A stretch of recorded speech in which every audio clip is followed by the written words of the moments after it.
Faleminderit zoti Peleshi. Në fakt, Kodi Penal ekziston si mas për të parandaluar veprime apo mos veprime që cënojnë interesin publik, që cënojnë jetën dhe shëndetin e qytetarëve dhe që shërbejnë si parandalim për t'i cënuar këto interesa. Ne kemi përpara Kodin Penal, e dëgjova ministrin e drejtësisë me shumë vëmendje, po në fakt s'kuptova asgjë çfarë shpjegoi.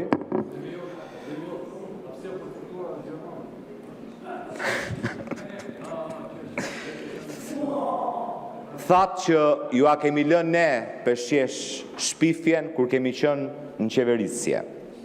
Në fakt, Kodi Penal, zoti Ministri i Drejtësisë, është miratuar në vitin 1995, ka ndryshuar disa herë dhe gjithmonë është përshtatur me nivelin e standardeve europiane që ka kërkuar angazhimi i Shqipërisë veçanërisht në Bashkimin Evropian. Dhe po sjell në vëmendje që në vitin 2012, u ka kolegë që kanë qenë dhe atëherë deputet, ky kuvend ka miratuar depenalizimin e shpifjes. Dhe kjo ishte një kërkesë e Këshillit të Evropës. Sot kemi ardhur në një tjetër standard. Kemi ardhur në standardin ku kërkesa ndaj Shqipërisë dhe standardet ndërkombëtare na kërkojnë dekriminalizimin e plotë të shpifjes. Dhe nuk po ju argumenta që do përmend më pas, po sjell vëmendje vetëm një detyrim që kemi. Ky kuvend ka marrë angazhimin për të reflektuar të gjitha rekomandimet e OSBE ODIHR-it. Madje për këtë kemi ngritur gjithë bashkë Komisionin e Reformës Zgjedhore. Rekomandimi numër 23 i raportit më të fundit, por që në fakt është i trashëguar nga disa raporte të vëzhgimit zgjedhjeve të OSBE ODIHR-it, thot shprehjimisht: shpifja duhet të depenalizohet plotësisht dhe dispozitat për shpifjen civile të sillen në përputhje me standarde ndërkombëtare mbi lirinë e shprehjes. Tani pyetja që bën çdo qytetar shqiptar është pse nuk e përmbushni ju këtë rekomandim është të shkruar në raportin e fundit, po në fakt të trashëguar prej 10 raportesh të OSBE ODIHR-it për të depenalizuar plotësisht shpifjen. Dhe vini këtu dhe shisni si standard diçka që nuk e ka asnjë vend tjetër. Ju thoni nuk do të mbajnë përgjegjësi për shpifje gazetarët që janë të regjistruar. Po ky kuvend e di që profesioni i gazetarit nuk është një profesion i rregulluar. Dhe gazetarët nuk janë të regjistruar. Pra kush do ta ndajë? Kush është i regjistruar? Kush është gazetar? Kush nuk quhet gazetar? A futen analistët? A futen përfaqësuesit e shoqërisë civile? Në këtë përjashtim që ju keni bërë, do ta ndani ju.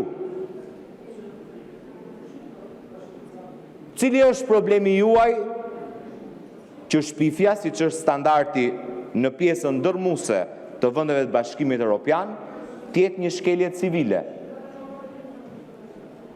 e cila dhe ajo në kodin civil do duhet përputhet, siç thot edhe OSBE ODIHR-i, me standardet më të mira ndërkombëtare, sepse dhe ato dispozita janë ende të papërputhshme me standardet më të mira ndërkombëtare.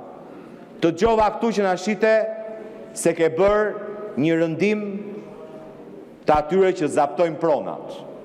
Po ku i zapton zonat e mbrojtura, pronat e shqiptarëve, me leje të Edi Ramës, përbën vepër penale? Po ku oligarkët e Edi Ramës, siç është rasti në fshatrat e Fierit, në njësinë administrative të Levanit, ku oligarku dhe miku e Edi Ramës Salilari s'ka lënë pronë të qytetarëve, pa zaptuar për ndërtuar me lejet Belinda Ballukut panele diellore. A quhet zaptim toke kjo? Apo vetëm ku e zapton 10 metër katror qytetari, ky quhet zaptim toke, se është bërë pa leje e Edi Ramës. Po t'la leje Edi Rama me zaptu pronat e mbrojtura, vijën mbretërore Shqipërisë, pronat private të qytetarëve, kjo nuk është vepër penale, nuk është krim. Ky është zhvillim. Sepse çdo gjë që miraton Edi Rama është zhvillim, edhe ku është korrupsion. Po kujt po ja shisni ju si mbrojtje të rendit dhe sigurisë publike parkimin dysh si vepër penale? Po ku gjeni një vend të botës, ne kemi vepër penale. Pengimi i qarkullimit të mjeteve të transportit, ku bëhet me qëllim, me çfarë do lloj mjeti, është sot që flasim vepër penale në kodin penal. Më gjeni një vend të dytë në Bashkimin Evropian, që parkimin dysh, pra një shkelje administrative që rregullohet nga një ligj administrativ, siç është Kodi Rrugor i Republikës Shqipërisë, e kriminalizon. E kush e bën këta? E kush e bën këtë? Të njëjtët. Këta që kanë dekriminalizuar korrupsionin, pra i quajnë si një gjë normale, vjedhin 50 milion euro me një dorë, e thotë s'ka ndodhur gjë, pse duhet shkoj zëvendës kryeministit Hamburg? 50 milion euro ka vjedh ajo. Ku është e keqja këtu? S'ka asnjë problem këtu. Ama po parkove makinën dysh, të fot në burg ky edhe shefi këtij.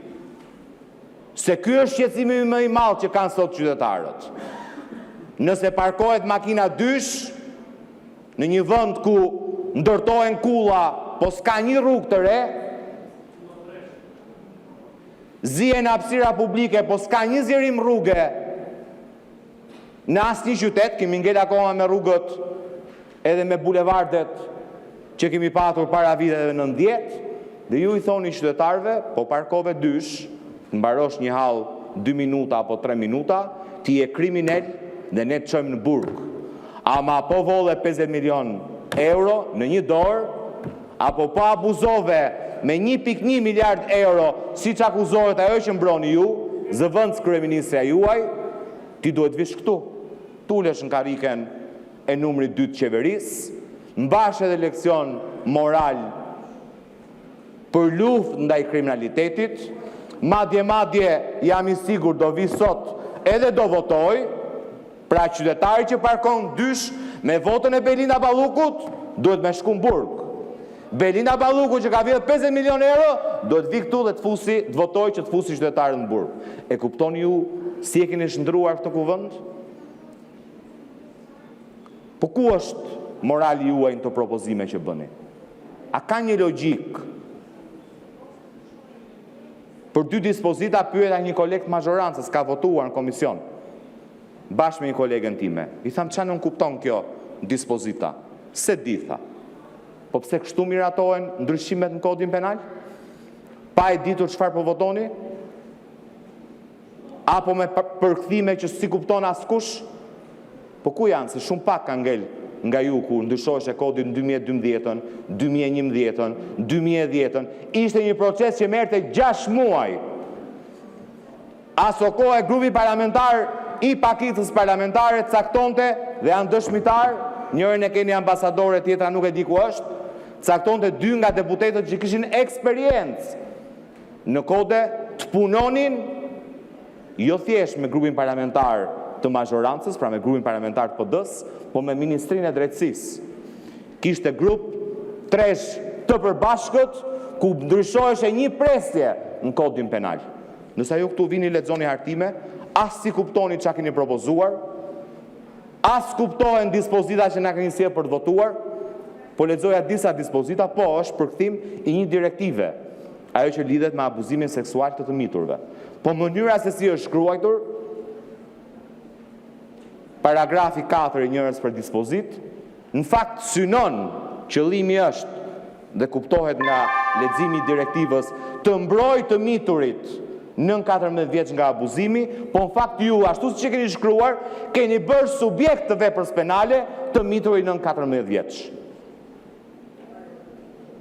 Prandaj, zoti Beleshi, unë ju kërkoj, në emër të grupit parlamentar, ta tërhiqni kodin penal, ky kuvend markohen e nevojshme për shqyrtimin e këtyre dispozitave, edhe kolegët që i kanë votuar në komision, këtë mundësi t'i lexojnë edhe të njihen me to.